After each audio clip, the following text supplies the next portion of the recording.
Hello everyone. आज मतलब हम देखेंगे कि एक लॉगिन जो मतलब यूज़र नेम करा रहे हैं हम उसको दूसरी विंडो पर कैसे लेके जाएं और उसको कैसे कहीं शो करें और यूज़ करें। जैसे कि मेरे पास यहाँ पे लॉगिन पेज है, ठीक है, और मेरे पास एक यहाँ वाउचर का फॉर्म है। अब मैं चाह रहा हूँ कि ज़ाहिर सी बात है लॉगिन जो कर रहा है उसी का नाम रिसीव बाय मैं, ताकि भाई वाउचर जिसने कट किया है, जिसने फिल किया है, उसी का नाम यहाँ पे आना चाहिए। ठीक है, अब जैसे लॉगिन जो बंदा करेगा वही वाउचर भी कर सकेगा। वाउचर जो कट करेगा मतलब लॉगिन भी उसी ने करा है ना, तो उसी का नाम यहीं आए। तो मैं यहाँ पे देख लेता हूँ सिंपल में लॉगिन के बटन क्लिक पे चलते हैं। पहले तो सबसे पहले हम यहाँ बनाएंगे एक पब्लिक स्टैटिक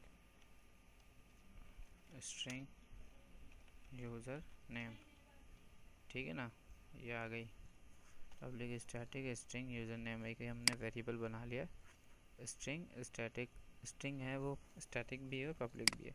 इसी के नीचे हम बना लेते हैं प्रॉपर्टीज़ पब्लिक, ठीक है ना।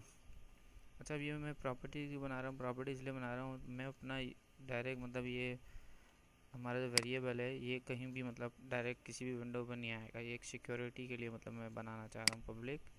देखिए मैंने प्रॉपर्टी बनाई है, पब्लिक है, और ये भी स्टैटिक रखूँगा ताकि इसे हम कहीं से भी यूज़ कर सकें स्टैटिक। और इसको भी मैं स्ट्रिंग, ताकि ये स्ट्रिंग रिटर्न कर रही होगी, और इसका जो नाम रखूँगा मैं वो रख दूँगा रिसीव बाय। मैंने शॉर्ट नेम रखा है, ठीक है। और रिसीव बाय रखने के बाद इसका हम ब्रैकेट ओपन क्लोज, और इसको सही है गेट सेट करा देते हैं।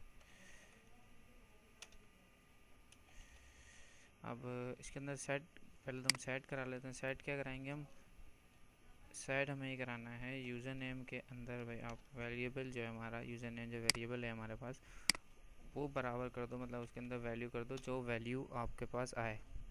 जो कोई भी आपके पास वैल्यू आएगी वो यूज़र नेम इस वेरिएबल के अंदर चली आएगी, ठीक है। अच्छा, अब गेट में क्या कराएंगे, मतलब हम जब प्रॉपर्टी कॉल कर रहे होंगे तो गेट क्या करेंगे, रिटर्न करा दो। क्या रिटर्न करा दो, यूज़र नेम। सिंपल हम उस वेरिएबल को मतलब हमारा जो वेरिएबल है वो एक बैकएंड पे काम करेगा, वो डायरेक्ट शो नहीं होगा, ठीक है।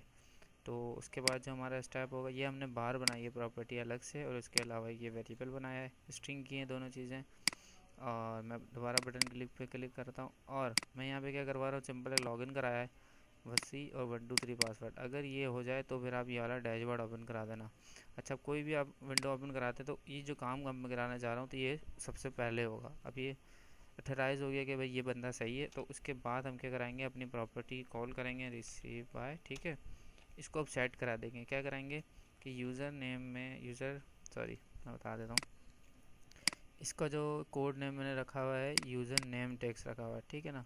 तो मैं यहाँ पे लिखूँगा user name text dot text equals to मतलब सिंपल, ठीक है। ये रिसीव बाय में हमने अपनी प्रॉपर्टी कॉल करा के उसको सेट करा दिया यूज़र नेम का जो टैक्स है, ठीक है। अब यहाँ होगा क्या, यूज़र नेम का टैक्स जो है वो जाएगा कहाँ पे, हमारा इस वेरिएबल में। वो कैसे जाएगा, क्योंकि हमने सेट करा हुआ है कि जो भी वैल्यू आएगी वो आप यूज़र नेम में डाल दोगे, ठीक है। अब हम चलते हैं उस विंडो पर जिस पे हमें इसको कॉल कराना है, इसको शो कराना है, ठीक है।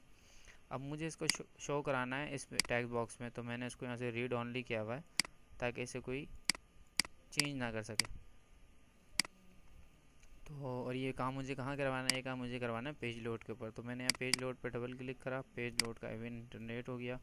अब मैं इसके अंदर काम ये कराऊंगा, अपनी जो क्लास जहाँ मैंने प्रॉपर्टी बनाई है उसको कॉल किया लॉगिन डॉट लगा के, क्योंकि वो स्टैटिक प्रॉपर्टी बनाई थी तो इसलिए यहाँ पे आ रही है रिसीव बाय, ठीक है ना।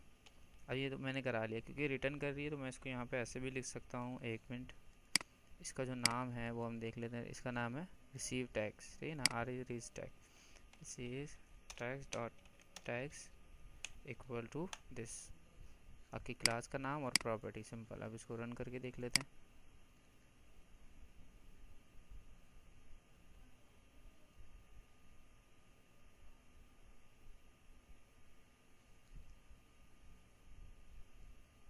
ठीक है, सी 1 2 3